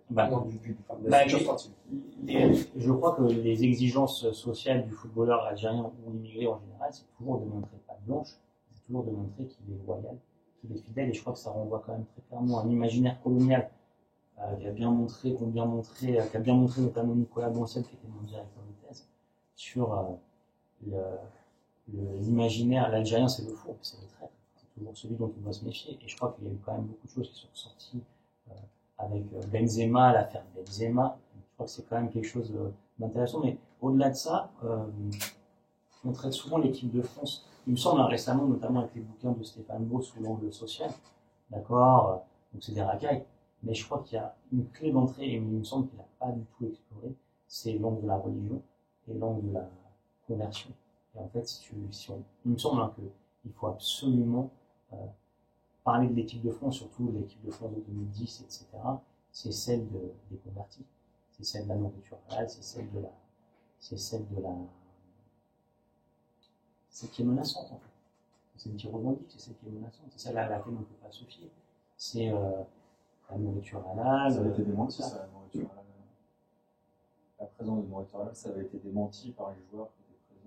Je crois pas, parce que Patrick Evra, à chaque fois, il raconte l'anecdote avec Claude Makélébé qui s'est jeté sur la nourriture halal en équipe de France et que les autres, ils ont. C'est un cas, ils avaient pas mal à manger. Il a mangé toutes les halal, il était fumé. Non, même que Bicage Dorasso avait ça a été un des premiers qu'on avait parlé, je pense, c'était en 2007, 2008, 2010. Donc, il y a ce truc, il me semble, plus que social, plus question de la religion, question de la conversion, question de Franck Ribéry. Et là, on voit quand même qu'il a eu une popularité très très fluctuante en équipe de France. Il y a eu des images, puisqu'on parle d'imaginaire aussi, dans la presse, ça a été quoi ça a été les montagnes russes, non, ces guerres Oui, je pense que c'est le fond du pays en soi, mais oui, effectivement, ça a été quand même... mais ça va aussi... c'était une émulation à un moment donné, notamment dans en fait, il part, Ribéry, il part du Boulonnais, c'est la figure du Boulonnais, bien chez les ch'tis, avec le procès Boutreau. Donc on arrive quand même dans un contexte social, médiatique très important, où il émerge à ce moment-là. Donc il y a l'idée de reconstruire un peu cette image du Nord, et puis finalement il en devient un mercenaire musulman, parce qu'au fur et à mesure où sa carrière professionnelle va de contrats pas respectés, de je suis dans un, il y a qu'à l'époque Galatasaray, mais l'idée que je vais finalement partir, pas partir, qu'il aille trahir plus ou moins le public ou autre, sa carrière puis après il y a des phases aussi de déviance en quelque sorte, de comportement un peu déviant. Par rapport à ça, finalement, oui, il y a un sentiment de traîtrise, et puis on redevient un peu le musulman, en quelque sorte. Il devient musulman. Et il devient le musulman corrompu. Enfin, pas corrompu, le musulman forcé d'être converti. C'est parce qu'il est sous l'influence des autres qu'il devient musulman. C'est pas nécessairement une propre. On lui accorde pas sa propre religiosité, en quelque sorte. C'est une religiosité qui est attribuée par les autres par le jeu du social et par le jeu du spectacle, des coéquipiers.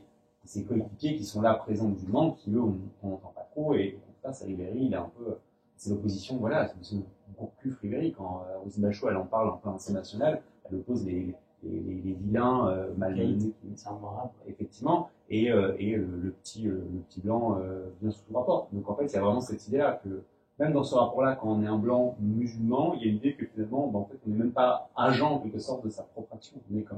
On subit les foudres et espèce de déterministe en quelque sorte du milieu. Mais après, pour revenir à ma question, moi je parlais vraiment plus, on a parlé vraiment de l'aspect social, mais on parle de cet aspect corporel, parce que si on regarde la presse médiatique de l'époque, alors on peut parler des joueurs noirs africains, mais ils revêtent tous un surnom qui est lié à une animalité.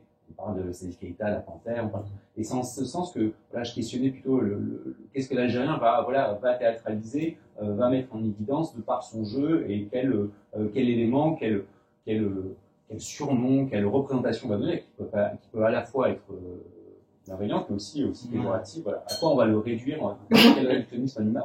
L'équipe a un surnom d'ailleurs. Oui, alors les équipes africaines ont tous des animaux, les fennecs, les lions, alors ça renvoie à des images, mais on les met pas autant en avant. C'est-à-dire que les Anglais, c'est des True Lions, mais sauf qu'ils ont que 3 lions. Par contre, effectivement, la Côte d'Ivoire, qui est les éléphants, on va en faire un étendard sur le maillot avec le symbole là, et puis en arrière-fond du maillot, toujours cette chose-là. Puis après, dans les représentations graphiques, il y a toujours ce symbole-là. Donc, on ne représente jamais Harry Kane on représente toujours avec une couronne, jamais avec des pattes de tigre.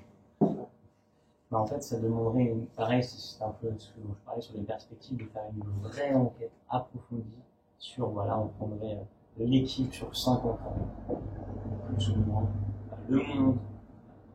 Moi, j'ai pas mal étudié la presse, notamment Master 1, Master 2, fait à Orsay, notamment sur l'Arbi Ben Barek, la perle noire, avec plein d'ambivalence en fait, dans la presse de l'époque, Marseille, l'auto 1938, que ce soit le bon Marseillais, c'est incroyable, les articles où on voit jouer à la pétanque, il serait marié avec une Française, et puis le lendemain dans la même presse, on nous dit qu'il aurait 2 femmes, que son frère, il faut s'en méfier, c'est son agent, mais il est engagé là-bas, et que surtout, en gros, il est ramené à sa religion et surtout à sa couleur de peau de l'époque et à son exotisme.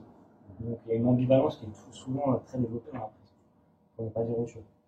Ça rejoint effectivement ce qui a été dit là précédemment dans le cadre justement de effectivement cette réinterprétation de cette histoire coloniale, parce que on voit par exemple effectivement sur le cas des leaders, mais ces discriminations qui ont lieu aujourd'hui au sein du football, au sein de n'importe quel sport. Moi je travaille sur le rugby par exemple, à chaque fois que je me rends là-bas et que je travaille sur le club de Drancy qui est en banlieue parisienne, à chaque fois que j'y vais, les entraîneurs ce sont souvent pour la plupart ce sont des profs de PS qui ont été mutés dans le 93 pour cumuler des points et pouvoir retourner dans le sud-ouest, donc c'est des gens du sud-ouest.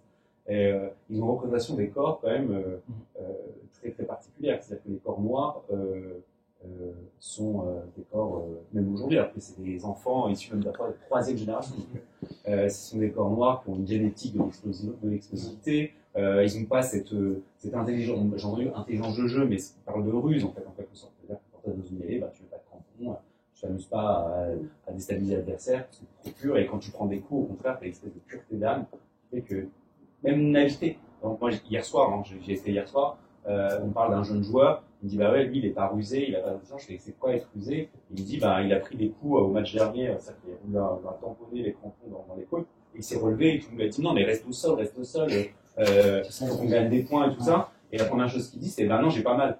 Et il dit bah non je me suis relevé, j'ai pas mal. Donc il va jouer naïf. Mais voilà, il fait preuve d'une forme de naïveté. Et en fait cette naïveté c'est ce qui leur pose problème. Parce qu'on voit que alors, ça se conjugue dans tout un jargon de dire voilà il n'a pas fait la carrière qu'il devait mériter parce qu'il est naïf. Enfin, il y a quand même une forme de un peu de domination un peu sur le registre de l'intelligence, du pragmatisme en quelque sorte. Il y a ces jours. Et alors, je réponds un peu à côté, mais c'est super intéressant sur le rugby, voilà, un nouveau terrain. Tu vois, je parlais de ma pièce de théâtre. J'ai rencontré un mariage, un gars qui est d'origine algérienne, qui est éducateur au PFC. Donc il est prof là-bas. Là, il aide les jeunes du centre de formation. Et je lui parle de mon projet de pièce de théâtre. Je lui dis, ouais, je pense qu'il faudrait plutôt un joueur d'origine sénégalais plutôt qu'un Algérien. Et je lui dis, mais d'ailleurs, dans le centre de formation, c'est composé de qui? Il me dit, c'est que nous. Je lui dis, ouais, pourquoi? Il me dit, bah, la politique, je reprends les mots, on veut du viandard. Donc tu vois, les clichés dans le 2000, c'est les mots qu'il utilise, le viandard. Il veut des gars musclés, grands, black, costauds, des quotas, quoi. Et donc il me dit, il ajoute, et donc, ouais, et s'il y a un arabe, un petit algérien, un petit technicien. Oui,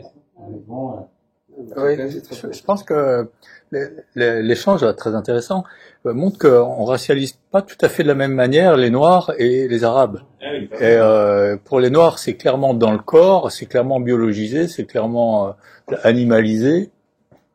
Et alors que pour les Algériens, c'est plutôt psychologisé ou culturel, c'est-à-dire ils sont fourbes, ils sont rusés. Alors, je pensais au quarterback. Vous connaissez ce texte là de Nicolas Martin-Breteau là, sur les joueurs de foot américains. Ben, c'est des Noirs, les quarterbacks à qui on reproche de ne pas avoir le sens du jeu. Donc les Noirs, c'est toujours cette absence d'intelligence et cette force brute, en gros. Alors que les Arabes, non. Les Arabes, ils ont l'intelligence, mais c'est des traîtres. Voilà, et il n'y a pas grand-chose au niveau du dribble, il n'y a pas grand-chose au niveau des muscles. Il y a même un surplomb, je pense qu'en fait, la personne maghrébine arabe revêt aussi l'image du musulman. Donc l'idée aussi, je pense, dans un rapport colonial, et c'est pour ça que c'est plus un rapport décolonial que post-colonial, parce que là, on a vraiment une représentation qui est liée quand même à une historicité qui est le monde arabe ottoman, qui a quand même montré quelque chose, et je pense qu'il y a des résidus de ça. Enfin, je sais pas comment ça s'imprègne de manière concrète dans les habitudes des gens, mais c'est vrai qu'il y a ces formes de représentation-là. L'idée que quand même l'islam offre un supplément quand même je sais pas, un supplément d'intelligence en quelque sorte qui serait perçu. Par exemple, là je prends l'exemple du rugby, mais moi par exemple sur mon terrain, les Sénégalais, effectivement c'est franco-sénégalais, mais ils jouent pour l'équipe du Sénégal, ils sont sur le terrain, eux c'est de la pudeur. Quand ils se mettent un short, par exemple, parce qu'ils ne font pas, effectivement ils se mettent pas tout nus dans les douches, ils mettent un short, c'est de la pudeur. C'est pas vu comme une forme d'islamisme. Alors que je pense que si ça avait été un maghrébin, là, la chose serait vue différemment. Parce qu'il y a sans doute un rapport de pouvoir géopolitique qui imprègne aussi les consciences, qui fait qu'il y a une mise en danger. Alors qu'il y a toujours l'idée que bon, il sera toujours dominé, qu'effectivement sur le terrain en plus ça apparaît comme tout simplement qu'un corps et ça pose beaucoup moins de problèmes. Et c'est pour ça que je pense aussi dans le football pendant longtemps, ça a été les personnes issues de l'immigration franco-algérienne souvent qui ont été pris à partie plutôt que les autres. Alors que les autres ont les mêmes codes de conduite, les mêmes et comme Ribéry, il devient problématique à partir du moment aussi d'élection d'immense sa pratique musulmane et tout, parce qu'au début, Ribéry, on ne sait pas qu'il est musulman. Quand il joue en 2006, il vient tout juste de paraître, c'est pas, et moi je me souviens moi je voulais écrire un papier, c'est un papier plus journalistique, pour essayer de comprendre à partir de quand, voilà, la résurgence du terme de musulman pour Ribéry revient. Quand est-ce que le terme Bilal, parce qu'il a un deuxième prénom qui s'appelle Bilal. Et ça apparaît à peu près en 2008-2009. Et 2008-2009, c'est le moment où en fait, commence le fiasco de l'équipe de France. Ils se prennent une tollée à l'Euro 2008 et on sent quand même que là, ça vacille. Il y a des rapports avec Domenech qui sont un peu... Il y a d'ailleurs une première confrontation entre Domenech et c'est à partir de ce moment-là qu'on sent qu'il y a quelque chose qui est différent. Mais néanmoins, je pense qu'effectivement, il y a ce rapport-là. Puis on est imprégné géopolitique. On sent qu'effectivement, la menace aujourd'hui en France, elle est plus vue du côté des musulmans islamistes, notamment maghrébins, peu importe, qui viennent d'Algérie, du Maroc ou du fin fond du Pakistan, c'est la même, on a un peu la même représentation, contrairement au corps noir qui est beaucoup plus domptable en quelque sorte, qui est plus docile. Voilà. Juste, là ça renvoie à une des lectures fondamentales que j'ai faites il y a longtemps maintenant, c'est les travaux de Vancel et de Blanchard, et ils montrent ce que vous venez de dire. En fait. Le noir c'est le bon enfant, gentil, docile, fort, l'arabe, c'est ce que j'ai dit, la traîtrise, malin, intelligent, et il manque le jaune. Le jaune, c'est le travailleur, discret, qui reste, qui est caché, en fait. L'économie, c'est tout l'imaginaire, en fait, qu'on aura. Ça, c'est dans leur bouquin, il est très intéressant. Enfin, je pense que je m'en servirais. Et est-ce que dans l'âge d'or des joueurs algériens qui venaient en France dans les années 80, c'est ça? Il y a eu beaucoup de joueurs algériens qui sont venus en France, dans ce que tu disais. C'est ça, c'est les années 80. C'est plutôt à la période coloniale qui étaient les plus nombreux. Et est-ce qu'il y avait en fait une représentation autour de ces joueurs, c'est-à-dire en gros, est-ce qu'on avait l'idée qu'ils avaient un don particulier pour le football? Est-ce qu'on avait cette image-là, ou c'est plus parce qu'il y avait une demande en Algérie et que c'est des joueurs en fait Il y a des questions salariales qui étaient moins chères déjà. Ouais. Il y avait aussi des filières qui étaient très développées. Il y avait aussi des proximités, je vous l'ai dit, des entraîneurs français qui étaient. Il y avait des coureurs aussi qui venaient du Maroc. Bien sûr, Bouguera, Mimoun, Mimoun qui est mon chouchou. Nakash, le nageur qui est aussi mon chouchou.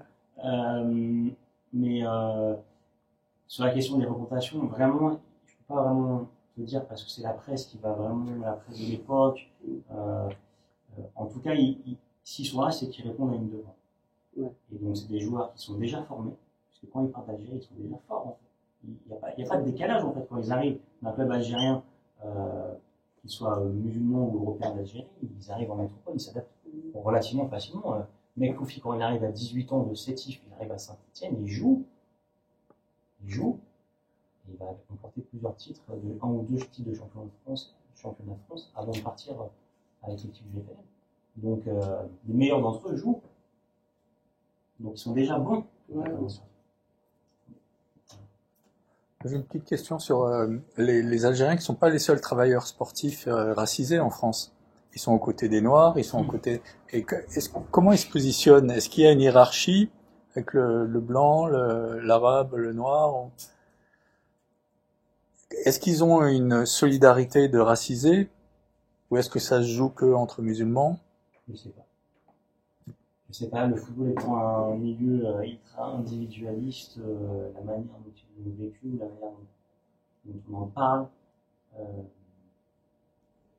j'imagine aussi qu'il y a eu des cycles avec des joueurs qui étaient des fois plus à la mode que d'autres. Donc, non, je peux pas.